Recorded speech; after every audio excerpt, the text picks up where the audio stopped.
Hey, 42 here. As of 2015, planet Earth is home to 7 billion people, but the population is estimated to reach up to 11 billion by 2050. That's an increase of 4 billion people in just 35 years. But researchers warn that planet Earth cannot sustain 11 billion people. Is this true? Is there a limit to how many people can reasonably live on planet Earth? And if so, what is that limit? Let's find out. In the past 50 years, the human population has increased exponentially. It took humans 150,000 years for the population to reach just 1 billion in 1850. Then, only 100 years later in 1950, the population hit 2.5 billion. It then took just 60 more years to reach 7 billion. Astonishingly, at the current rate of growth, the planet's population increases by 1 billion every 12 years. This phenomenal growth is mostly due to one thing: advances in medicine. The invention of penicillin, for example.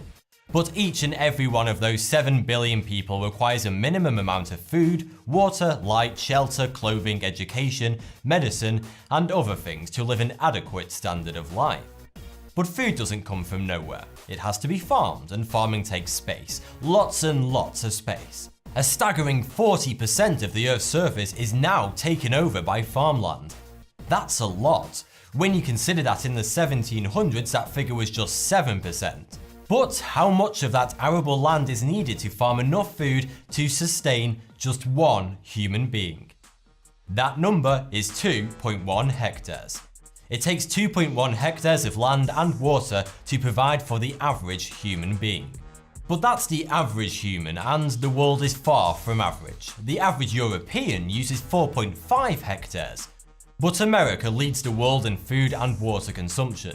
The average American uses 10 hectares of land. However, the world only has 4.1 billion hectares of arable land, and the vast majority of it that can realistically be farmed is already being farmed. There is very little left to go around. Based on the worldwide average of 2.1 hectares for each person, we currently need 1.5 Earths to sustain the current population of 7 billion. And that's based on the average level of consumption. If the whole world, all 7 billion people, lived at a European standard, we would need 3.4 Earths to sustain everyone. If, however, the entire world's population consumed the average American quantity of food and water, we would need 5 Earths. So it's fair to say that we're well beyond capacity, which partially explains why over 1 billion people worldwide don't have access to regular food or clean water. It's not the only reason, but a considerable factor. So, how many people can the Earth sustain? Well, about 1/3 less than it currently is. The unfortunate truth is that for developed countries to live the way they currently do, the global consumption of food has to be unbalanced. Sadly, a vast portion of the population has to starve for the rest of the world to gorge themselves on a daily basis, because there quite simply isn't enough food and water to go around. If you think that's bad, it's nothing compared to the problems we would face if the population doubled from what it is now.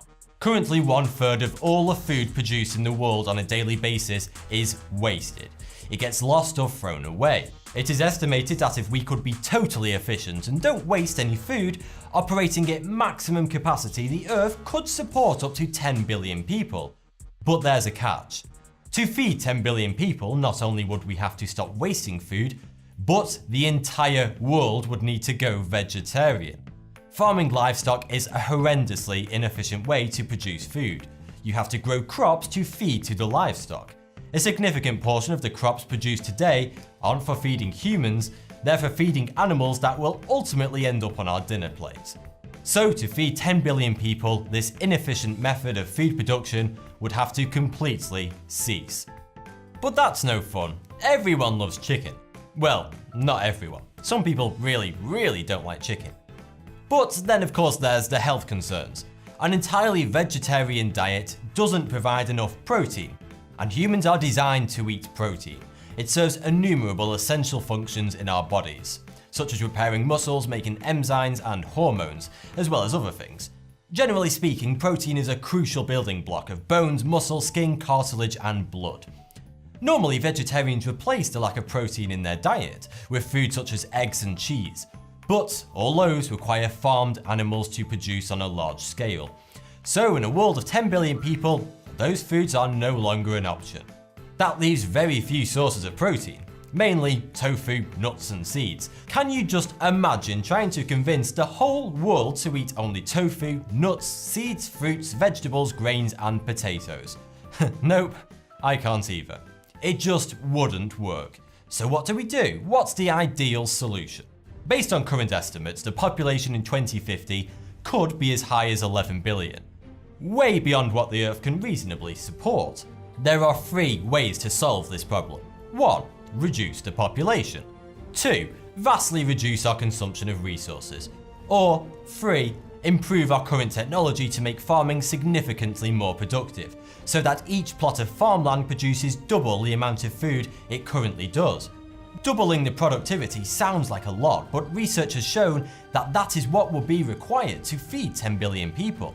So believe it or not, there is hope. Doubling our productivity sounds unachievable, but based on history, it can be achieved. In the 17th century, industrialized nations managed to triple their farming productivity by inventing new types of grain and mechanizing farming techniques.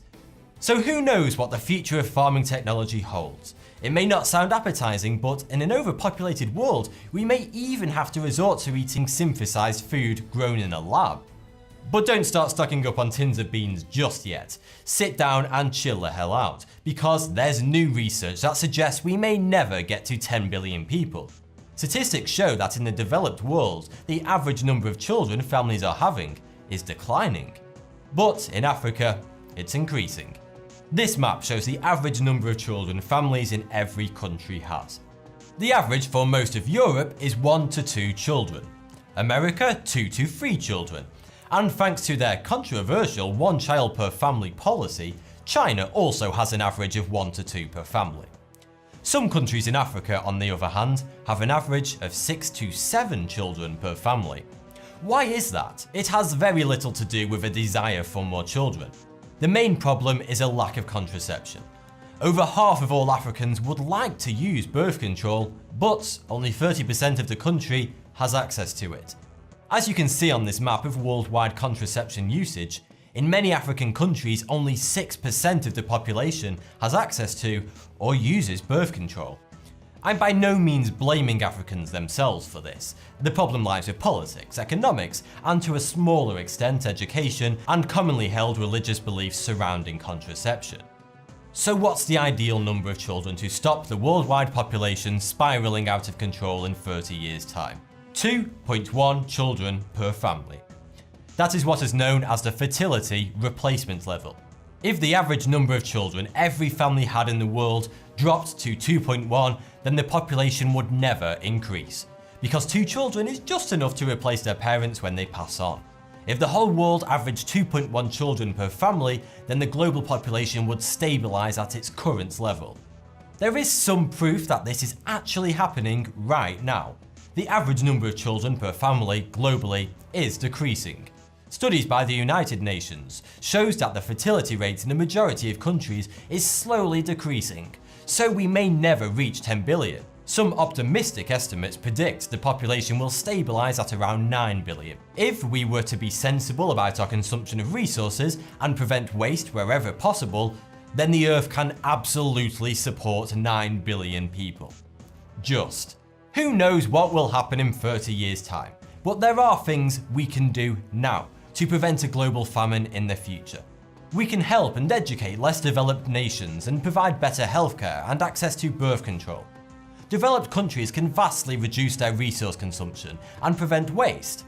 And most importantly, we can care for and preserve the Earth's natural resources instead of carelessly destroying them for profit.